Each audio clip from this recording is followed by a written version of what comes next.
Keberanian masyarakat adat Kasepuhan Ciptagelar beraktivitas normal di tengah pandemi bukan tanpa alasan. Bagi mereka, COVID-19 adalah masalah, namun skalanya tidak perlu dibesar-besarkan. Maka dari itu, sebagai langkah pencegahan pandemi COVID, mereka menerapkan kebijakan yang bernama blocking down atau lockdown. Apa itu? Yuk kita cari tahu sama-sama. Pandemi COVID-19 di Indonesia sudah 1 tahun terhitung sejak pertama kali masuk ke Indonesia pada bulan Maret tahun 2020 lalu. Meski begitu, tidak ada satupun warga kampung adat Kasepuhan Ciptagelar yang terpapar virus corona atau positif COVID-19. Di era pandemi COVID-19 ini, dari pihak kampung menghimbau kepada pendatang untuk tidak berkunjung ke kampung adat Kasepuhan Ciptagelar. Hal tersebut dilakukan untuk mencegah adanya kontaminasi virus dari luar desa. Menurut masyarakat kampung adat Kasepuhan Ciptagelar, pandemi yang tengah terjadi saat ini telah diprediksi dan pasti akan terjadi, sehingga para leluhur menitipkan tradisi-tradisi kepada masyarakat Ciptagelar untuk menghadapi hal itu.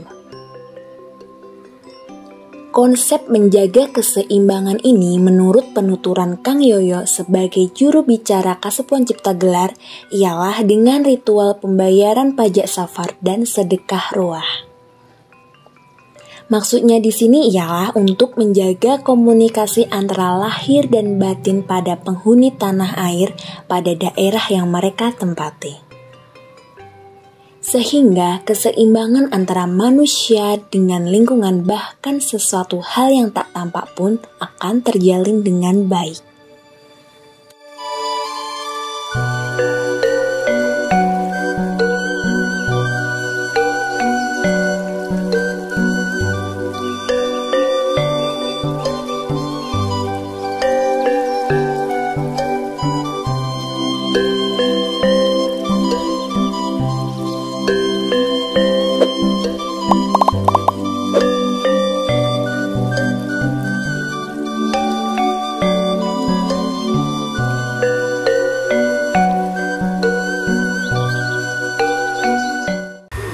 Di masa pandemi ini, Kasepuhan Ciptagelar dikatakan atau masuk ke ranah zona hijau.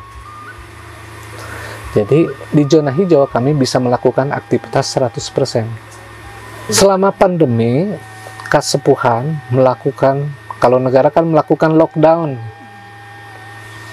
Nah, kalau kami sebetulnya, karena kami nggak pernah kemana-mana, jadi lockdown tidak dibutuhkan. Yang diberlakukan oleh Kasepuhan karena kita didatangi orang dari mana-mana, yang kita lakukan adalah blocking down atau lockdown, menutup kunjungan. Apakah kunjungan yang seperti apa? Yang jelas yang bukan saudara kita atau yang tidak kenal itu ke kita, bahasanya gitu ya. Tapi kalau warga Kasepuhan yang manapun, ketika mereka mau pulang, mereka akan pulang tentunya. Nah, yang kita tutup adalah satu orang yang mungkin dalam ranah ini adalah yang disebut para turis atau para wisatawan yang memang cuma sekedar mau selfie, mau foto-foto, kan gitu. Bukan saatnya. Walaupun PSBB mengurung mereka dan akan membuat mereka sangat gerah dan sangat ingin kabur dari tempatnya gitu ya. Tetapi kami juga melakukan proses pembatasan kunjungan. Nah, dalam pembatasan ini juga salah satunya untuk memudahkan tracking kepada siapapun yang datang. Kalaulah di antara saudara-saudara yang datang dari zona merah menginfluence kami, kan cukup mudah nge-tracknya, istilahnya gitu. Sehingga caranya dalam hal ini, satu, membatasi kunjungan, membatasi jumlah pengunjung, dan melakukan prosedur kesehatan tentunya untuk meyakinkan dirinya bahwa terbebas dari urusan virus atau berhubungan dengan virus itu sendiri. Jadi Kasepuhan melakukan preventif terhadap hal-hal yang ya sebut saja kita tidak pernah tahu apa yang akan terjadi. Karena ini kemudian protokol kesehatan kan diatur. Kenapa harus pakai masker kan gitu ya.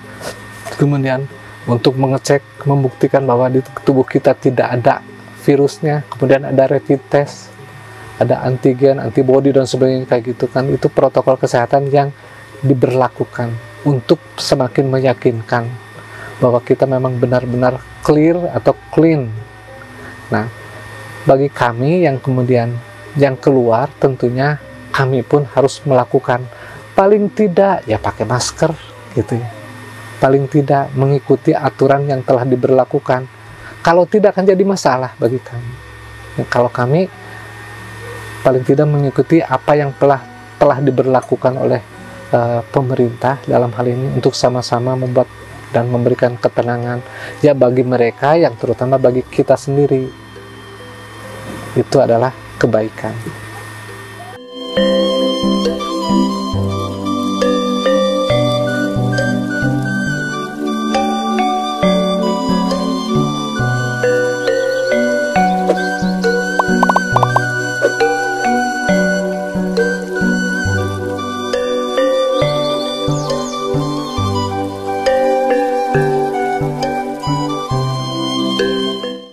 Lalu bagaimana melihat si pandemi hari ini? Itu adalah satu, kalau dalam cerita Baris Kolot, itu adalah sebuah siklus alam yang menandai waktu ke waktu dan kemudian istilahnya butuh jeda. Jadi alam sendiri memang dibutuhkan waktu rehat dan istirahat gitu ya. Jadi pandemi ini adalah semacam proses mengistirahatkan gitu. Alam dalam hal ini adalah sebetulnya bukan cuma alamnya sendiri, tapi juga manusia yang mengisi, yang meramaikan terutama gitu, untuk juga sama-sama semacam ada jeda itu tadi. Si virus itu emang ada, emang ada. Mau di sini ada apapun, mungkin di kuku kita, di rambut kita dan sebagainya, itu semua ada kehidupan yang sama-sama hidup dengan kita, sama-sama hidup dengan kita. Cuman bagaimana memposisikan mereka, dan bagaimana apalagi sampai menempatkan mereka untuk sama-sama kita hormati keberadaannya. Di tradisi titipan dari leluhur untuk menghormati kehidupan yang tidak terlihat, supaya seimbang antara lahiriah dan batiniah, kan itu seperti itu. Lahiriah yang kelihatan, batiniah yang tidak kelihatan, salah satunya itu tadi. Jadi ada misalnya contoh, salah satu ada tradisi di mana kita bersedekah dalam bulan Ruah. Di atas pintu rumah orang atau dimanapun asalkan ada satu daun yang digantung tuh. Nah, itu adalah ciri bukti kita telah melakukan prosesi pajeg sapar. Pajak, membayar pajak di bulan Sapar. Di setiap tanggal 4 bulan Sapar. Kalau bicara tentang pajak, itu kan yang umum adalah pajak bumi dan bangunan. Buminya dan bangunan dibayar pajaknya kepada siapa? Kepada negara. Ketika tidak dibayar pajaknya, maka pun negara akan menuntut, akan bertanya, dan bisa jadi masalah. Itu negara sang penguasa wilayah secara lahiriah. Nah, sang penguasa wilayah batiniah atau yang tidak terlihat siapa? Itu yang ada di tanah dan di air kita, yang kita tempati sebagai tempat rumah kita. Kita suka bayar pajak nggak ke mereka? Kalau kami selalu bayar pajak, sehingga kami memiliki ketenangan, keyakinan nggak akan ada tuntutan, karena kita sudah selesai bayar pajaknya. Itu yang menenangkan. Terus kemudian ada sedekah ruah yang tadi, bersedekah itu bukan cuma kepada manusia. Yang kalau pada umumnya ngomong sedekah pasti kepada sesama manusia ya. Kepada para binatang suka bersedekah nggak sih? Apalagi kepada yang tidak terlihat seperti si virus ini tadi ya. Nah gitu. Nah kalau kami memiliki titipan tradisi, bersedekahlah kepada ruh dan arwah itu tadi, yang bersemayam mungkin di batu, di pohon, kadang di rumah kosong, kadang di jembatan, kadang di mana, yang terutama di tanah dan air yang kita injak. Bersedekahlah kepada mereka.